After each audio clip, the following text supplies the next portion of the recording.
Anil Kumar, your biology teacher. Hope you are doing great. आज का जो हमारा टॉपिक है वो है sexual reproduction in angiosperm. Angiosperm का मतलब क्या है? एंजियो का मतलब है फ्लावरिंग। प्लांट्स डिफरेंट टाइप के होते हैं। कुछ ऐसे प्लांट होते हैं जो फ्लावर नहीं देते, कुछ ऐसे प्लांट होते हैं जो फ्लावर देते हैं।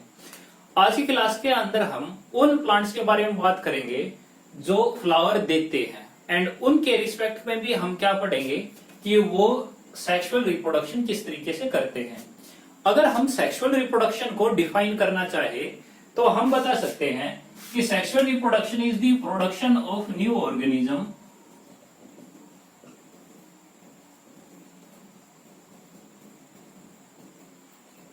by the fusion of male and female gametes। तो सेक्सुअल रिप्रोडक्शन क्या है कि न्यू ऑर्गेनिज्म जो है वो प्रोड्यूस होता है। और न्यू ऑर्गेनिज्म कैसे प्रोड्यूस हुआ? मेल और फीमेल गैमेट के आपस में फ्यूजन की वजह से प्रोड्यूस हुआ। तो जो एंजियोस्पर्म होता है यानी जो फ्लावरिंग प्लांट है उसके अंदर मेल गैमेट कहाँ है और फीमेल गैमेट कहाँ है, पहले हम उसी चीज को देखेंगे। तो कोई भी एक प्लांट है उसके अंदर गैमेट्स जरूर होते हैं ताकि रिप्रोडक्शन जो है कर सके। जब हम एंजियोस्पर्म की बात करने लग रहे हैं तो उसके फ्लावर के अंदर ही उसके रिप्रोडक्टिव ऑर्गन है जहां पर उसके गैमेट प्रोड्यूस होते हैं। तो इसके लिए हमें पहले क्या स्टडी करना पड़ेगा? फ्लावर की स्ट्रक्चर जो है वो हमें पढ़नी पड़ेगी। अगर हम फ्लावर की स्ट्रक्चर को देखें तो फ्लावर के सेंटर में एक स्ट्रक्चर होती है जिसको हम बोलते हैं कार्पल। बिल्कुल ठीक सेंटर में एक स्ट्रक्चर है जिसको हम कार्पल कहते हैं। ये जो कार्पल है इसके अंदर एक और स्ट्रक्चर पाई जाती है। कार्पल के अंदर जो स्ट्रक्चर है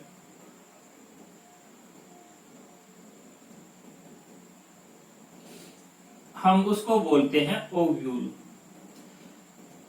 तो अगर हम इसके डिफरेंट पार्ट अगर देखें तो डिफरेंट पार्ट के अंदर हम देख सकते हैं कि जो एक पिस्टल है उसके पास प्रेजेंट है क्या क्या? एक तो ओवरी है उसके पास, एक स्टाइल है और एक उसके पास स्टिग्मा है। तो इन तीनों चीजों को इकट्ठा हम कहते हैं कार्पल। कार्पल को इन अदर वर्ड हम पिस्टिल भी कह देते हैं। तो पिस्टिल हुआ या कार्पल हुआ एक ही बात है, लेकिन इसके अलावा जो कार्पल है हम उसको दूसरा वर्ड ही बोलते हैं और वो क्या? Female reproductive organ. Female reproductive organ. और ऐसा क्यों बोलते हैं? क्योंकि इस ऑर्गन के अंदर फीमेल का गैमेट प्रोड्यूस होता है। और वो फीमेल का गैमेट प्रेजेंट है कहां पे? फीमेल का गैमेट इस ओवरी के अंदर प्रेजेंट है, और जो ये ओवरी के अंदर प्रेजेंट है उसको हम बोलते हैं ओव्यूल। जो ओव्यूल है उसके अंदर एग है। तो एग कहाँ है? ओव्यूल के अंदर। और ओव्यूल कहाँ है? ओवरी के अंदर। और ओवरी किसका पार्ट है? कार्पल का पार्ट है। कार्पल में कितने पार्ट्स प्रेजेंट होते हैं? एक स्टिग्मा होता है, एक स्टाइल होता है और एक ओवरी होता है। ठीक है जी। इसके अलावा इसके पास और दूसरे पार्ट भी होते हैं। और दूसरे पार्ट कौन कौन से हैं? एक इसके पास में मेल रिप्रोडक्टिव ऑर्गन का भी पार्ट होता है जिसको हम बोलते हैं स्टेमन। लेकिन जो स्टेमन है उसके दो डिफरेंट पार्ट और होते हैं।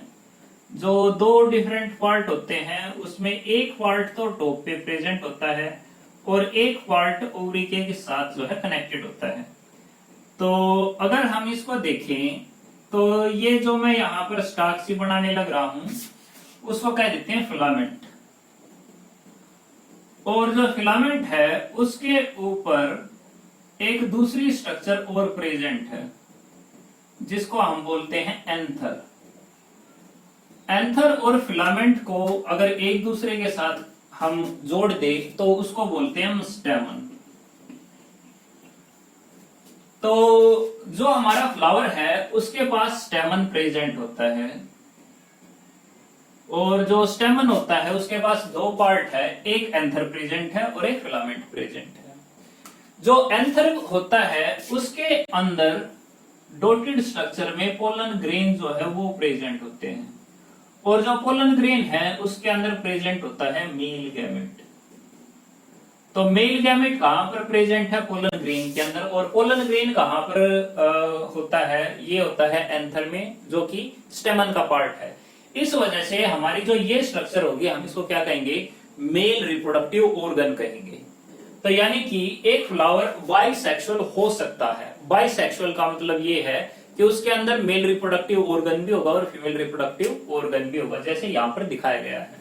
जनरली जो बाइसेक्सुअल फ्लावर होते हैं उसमें आप एग्जांपल ले सकते हो, जैसे हिबिस्कस है, जैसे कि मस्टर्ड है, तो वो जो है बाइसेक्सुअल प्लांट है, बिकॉज उनके अंदर male and female reproductive organ दोनों होते हैं। क्या कोई और भी स्ट्रक्चर होती है? हाँ, कुछ और भी स्ट्रक्चर होती है। और स्ट्रक्चर क्या क्या है? इसके अंदर एक कलरफुल स्ट्रक्चर और पाई जाती है, और जो कलरफुल स्ट्रक्चर है हम उसको बोलते हैं पेटल्स। तो इसके पास और भी स्ट्रक्चर है जिसको हम पेटल कहेंगे। पेटल जो है वो कलरफुल होते हैं, और जो कलरफुल पेटल्स होते हैं उनका काम होता है इंसेक्ट को अट्रैक्ट करना। प्लांट इंसेक्ट को भला क्यों अट्रैक्ट करेंगे? बिकॉज प्लांट के पास जब भी कोई इंसेक्ट आता है तो उस इंसेक्ट के साथ में कोई ना कोई पोलन ग्रेन स्टिक होके चला जाता है, और वही पोलन ग्रेन स्टिक होके जब दूसरे फ्लावरिंग प्लांट के पास जाता है तो उसके स्टिग्मा के ऊपर लैंड करता है, एंड फिर वो पोलन ट्यूब बना करके रिप्रोडक्शन जो है वो करवाता है। तो जब इस तरीके की चीज होती है तो उसे सेक्सुअल रिप्रोडक्शन होता है। तो इसका मतलब ये है कि एक फ्लावर को इंसेक्ट को अट्रैक्ट करना होता है ताकि उनके अंदर सेक्सुअल रिप्रोडक्शन हो सके। अगर सेक्सुअल रिप्रोडक्शन नहीं होगी तो डेफिनेटली अगली आने वाली प्रोजेनी जो है वो नहीं बन पाएगी जिसके अंदर दो दो कैरेक्टर प्रेजेंट हो, यानी कि उसके अंदर वेरिएशन हो, तो ऐसा नहीं हो पाएगा। तो इट रिक्वायर, तो कलरफुल पेटल्स होते हैं। पेटल जनरली सिंगल जो पत्ती होती है उसको बोलते हैं, लेकिन अगर कलेक्टिवली कई सारे अगर पेटल है तो उसको हम क्या बोलेंगे? उसको बोल देते हैं हम कोरोला। तो अगर मैं कोरोला की बात करने लग रहा हूं तो मैं कई सारे पेटल्स की बात करने लग रहा हूं, और खाली अगर मैं पेटल की बात करने लग रहा हूं तो इसका मतलब कलरफुल एक पत्ती की बात होने लग रही है। क्लियर हो गया भाई इतना? उसके बाद आगे देखते हैं। इसके अंदर कुछ और भी स्ट्रक्चर प्रेजेंट होती है। अब और इसके पास क्या क्या स्ट्रक्चर प्रेजेंट होती है? फ्लावर के जस्ट नीचे इसका जो बेस है उसको कहते हैं थैलेमस। इसको अलग से हम रिसेप्टेकल भी कह देते हैं। तो रिसेप्टेकल हो गया या थैलेमस हो गया, रिसेप्टेकल। तो ये क्या है? ये बेस है जिसके ऊपर फ्लावर जो है वो प्रेजेंट होता है। इनके साथ में कुछ छोटी छोटी पत्तियां और भी पाई जाती हैं, और ये जो छोटी छोटी पत्तियां होती है इसका अभी तो कोई काम नहीं, लेकिन फ्लावर जब नहीं खिलता उस टाइम पे बड़ा इंपॉर्टेंट काम था इनका। अब उस टाइम पे इनका क्या इंपॉर्टेंट काम था? तो जब फ्लावर पूरी तरीके से नहीं खिलता तो वो ग्रीन ग्रीन सी पत्तियों के द्वारा अपने आप को व्रैप किए हुए होता है, और जब वो अपने आप को व्रैप किए हुए है यानी कि अपने आप को प्रोटेक्टेड किए हुए होता है तो उस टाइम पे वो पत्तियां प्रोटेक्शन का काम किए हुए है। तो ये जो पत्तियां हैं हम इनको बोल देते हैं सेपल। सेपल जनरली होती है केवल एक पत्ती, अगर कई सारी पत्ती उसके साथ में जुड़ी हुई हो तो हम उसको बोल देते हैं कैलेक्स। तो कैलेक्स का मतलब क्या है? कैलेक्स का मतलब मल्टीपल सेपल है। और सेपल का काम क्या था? सेपल का काम था जब फ्लावर खिलते नहीं है उस टाइम पे फ्लावर को प्रोटेक्टेड रखना। इसका एक बेस के साथ में एक लंबी सी स्टाक भी होती है। कोई भी फ्लावर है वो एक स्टाक के साथ में कनेक्टेड होता है, तो जो स्टाक होती है उसको हम बोलते हैं पेडिसेल। इतनी चीज क्लियर है भाई? फ्लावर के कौन कौन से पार्ट हो गए एक बार देखिए। पेडिसेल, पेडिसेल क्या है? स्टाक है किसकी? फ्लावर की। उसके ऊपर क्या है? थैलेमस प्रेजेंट है। वो क्या है? एक बेस होता है, उसको अलग से रिसेप्टेकल बोल लेते हैं।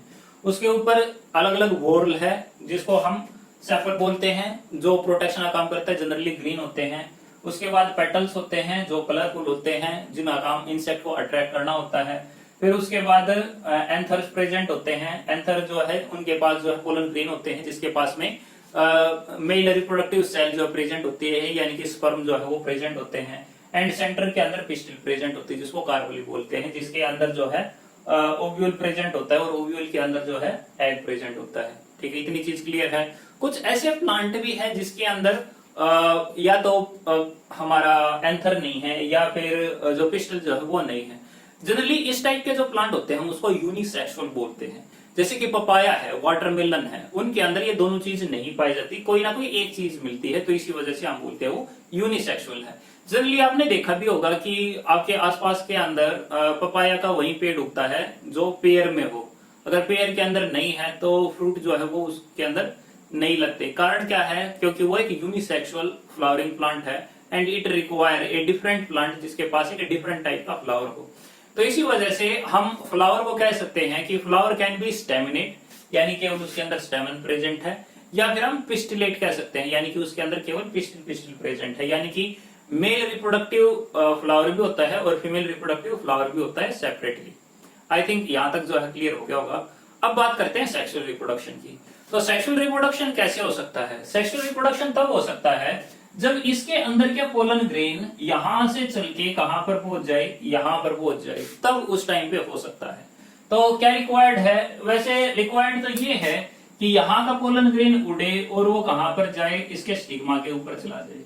स्टिग्मा का फंक्शन क्या है? स्टिग्मा जो है वो एक लैंडिंग प्लेटफॉर्म है जहां पर पोलन ग्रेन आके गिरते हैं। तो स्टिग्मा स्टिकी होता है, इसी वजह से उसका नाम है स्टिग्मा, और वो स्टिक करता है। स्टिक क्या करता है? वो पोलन ग्रेन को स्टिक करता है। जब भी पोलन ग्रेन यहां से उड़ करके इसके स्टिग्मा तक आता है तो उस प्रोसेस को बोलते हैं हम पोलिनेशन। क्या बोलते हैं हम? पोलिनेशन। पोलिनेशन क्या है? पोलिनेशन ट्रांसफर है, transfer of pollen grain from anther to stigma of a flower. तो अगर एक फ्लावर का पोलन ग्रेन उड़ के उसके स्टिग्मा तक अगर पहुंच जाता है तो उस प्रोसेस को क्या बोलते हैं? पोलिनेशन। नाम से ही क्लियर है, पोलिनेशन यानी पोलन ग्रेन का ट्रांसफर करना स्टिग्मा तक, उसको हम बोल देते हैं पोलिनेशन।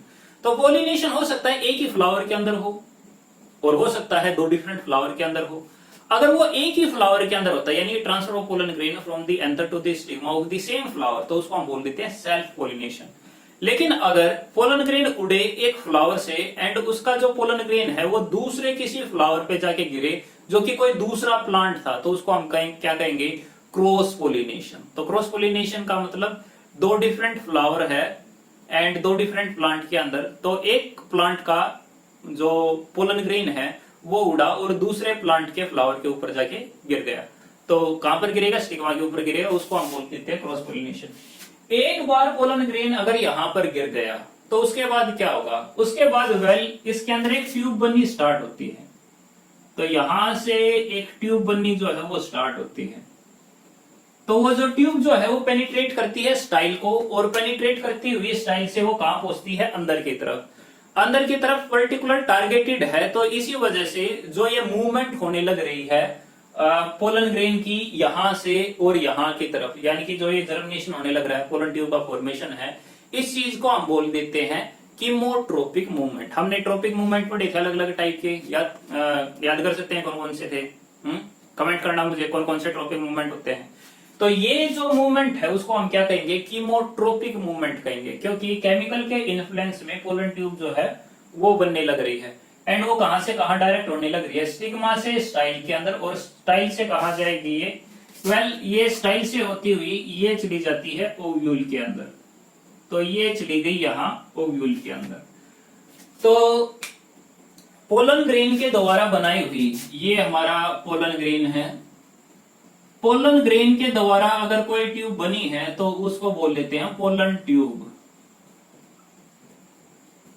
तो पोलन ग्रेन जनरली वो स्ट्रक्चर है जो एंथर से निकली है अभी, एंड पोलन ट्यूब जो पोलन ग्रेन ने बनाई है ट्यूब, एंड वो पेनिट्रेट करके कहां चला जाता है? ओव्यूल तक जो है चला जाता है। ओव्यूल के अंदर जो स्पेस है हम उसको बोलते हैं माइक्रोपाइल। तो यहां जो स्पेस है उसको बोल देते हैं माइक्रोपाइल।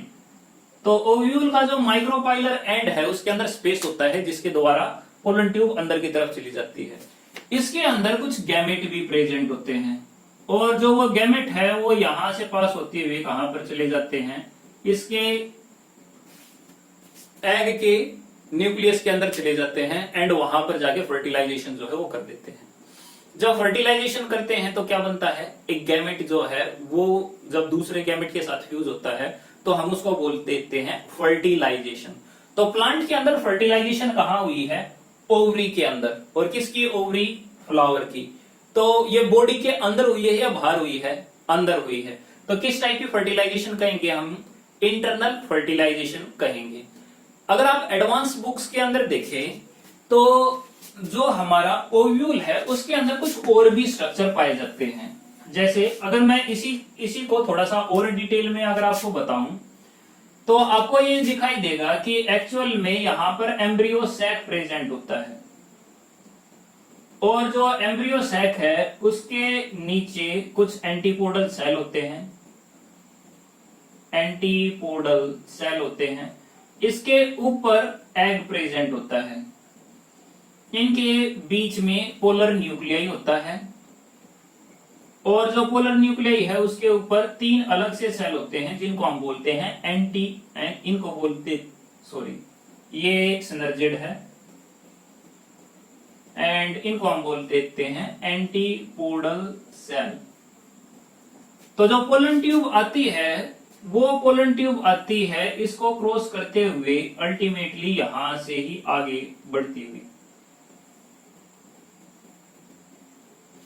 तो जो पोलन ट्यूब यहां पर आती है वो गैमेट रिलीज करती है। तो एक गैमेट तो इस एग के साथ फ्यूज हो जाता है और जब 2 गैमेट का फ्यूजन यहां पर होता है तो उसको बोलते हैं हम सिनगैमी।